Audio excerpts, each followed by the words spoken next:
निरसा प्रखंड अंतर्गत मदनडी गांव स्थित शिखर मां झाराबारा के पूजा अर्चना में भक्तों की उमड़ी भीड़। सुदूर ग्रामीण क्षेत्र में मां का भव्य पूजा अर्चना के साथ साथ मां का शिला मूर्ति दर्शन हेतु भक्तों की उमड़ी भीड़ के संदर्भ में जानकारी देते हुए पुजारी समीर कुमार तिवारी ने बताया कि वर्षों पहले मां पहाड़ के ऊपर विराजमान थी, जहां पंडितों के द्वारा पूजा अर्चना में काफी कठिनाइयां होती थी। इस कारण पुजारी के द्वारा मां के निकट प्रार्थना करने के पश्चात मां के द्वारा स्वप्न देश कर मदनडी के जंगल में मुर्गा पेड़ के नीचे शिला मूर्ति के रूप में विराजमान होने की जानकारी दी गई और तभी से लेकर आज तक इसी स्थल में मां का भव्य पूजा अर्चना होता आ रहा है। साथ ही उन्होंने यह भी कहा है कि जो भी भक्त मां के पास अपनी मनोकामना को लेकर पूजा अर्चना के लिए आते हैं, मां उसके हर मनोकामना को पूर्ण करती है। ऐसा मान्यता है कि शिखर वासिनी महामाया मां झाराबारा की यही कारण है कि पहला माघ मां की वार्षिक उत्सव में हजारों की संख्या में श्रद्धालु यहां पूजा अर्चना के लिए आते हैं। नमस्कार, मैं हूं निधि, संवाद प्रतिदिन से। आज हम आपको निरसा अंतर्गत एक ऐसी जगह ले आए हैं जहां आकर आपको भी लगेगा कि आस्था या फिर अंधविश्वास।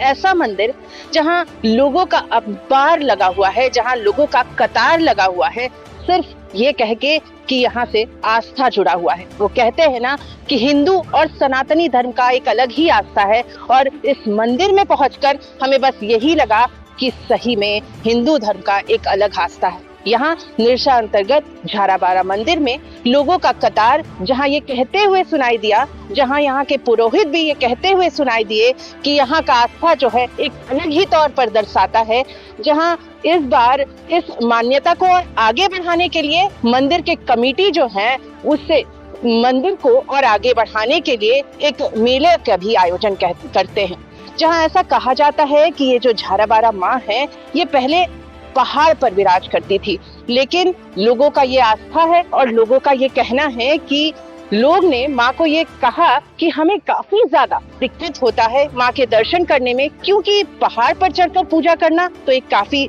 सही बात है कि काफी दिक्कत होता है। तो ये लोग कहते हैं, उनकी आस्था कहते हैं कि माँ सपने में आकर ये दर्शाई कि मैं यहाँ पे जो मुर्गा पेड़ है उसमें विराजमान होंगी और आप वहाँ आकर मुझे पूजा कर सकते हैं। और इसीलिए आज तक ये भव्य मंदिर जो है, जो घनघोर जंगल के बीच में है, घनी जंगल के बीच में है, ये आस्था के तौर पर जाना जाता है। और इसीलिए आज हम यहाँ पहुंचे हैं। संवाद प्रतिदिन के तौर से, संवाद प्रतिदिन के फुटेज पर आप देख सकते हैं कि इस घनघोर जंगल के बीच में कैसे माँ विराजमान है और कैसे लंबे लंबे कतार लगी हुई है माँ को दर्शन के लिए। जो अपना आदमी सब, पब्लिक सब जो मनोकामना पूर्ण करने के लिए माँ को पास आते हैं, माँ को प्रणाम करते हैं, ये करते हैं, अपना जो सही इच्छा पूर्ण करते हैं, वो माँ अपना उन लोग को काम हो जाता है। इसीलिए माँ इतना जागृत है। यहाँ पाठा पूजा भी होते हैं, फलमूल भी होते हैं। मंदिर में तो मंदिर तो माँ नहीं चाहा जो हम खुलिया में रहेगा। पहले माँ पहाड़ के ऊपर में था। उसके बाद सब हम लोगों को जो पुजारी था, पुरोहित जो था, लोग को कष्ट हो रहा था, जब माँ पहाड़ चढ़ने में हम लोग को दिक्कत हो रहा है, माँ कृपा करके आप नीचे कहीं पर आ जाइए, नहीं कहीं ग्राम में आ जाइए। तो बोले ना, ग्राम में हम तो नहीं घुसेंगे। तो ठीक है, नहीं, उसको करीब एक सप्ताह या एक महीना जो भी है, एक महीना के अंदर माँ सपना दिया जो पुजारी को, जे तुम लोग को और कष्ट नहीं होगा। हम ये जो पेड़ दिखा रहे हैं वो पेड़ का नाम है मुर्गा पेड़ है, उसका नीचे हम शिला मूर्ति में स्थापना है। तो आप लोग यहीं पर आके हमको पूजा कीजिए। पहाड़ में हम नहीं रहेंगे। इसे लेकर आज तक यहीं पर माँ को पूजा हो रहा है। और विशेष करके माघ महीना का पहला दिन इसको कहते हैं हम लोग आखान मेला। आखान मेला कोई झारावाला मेला कहते हैं।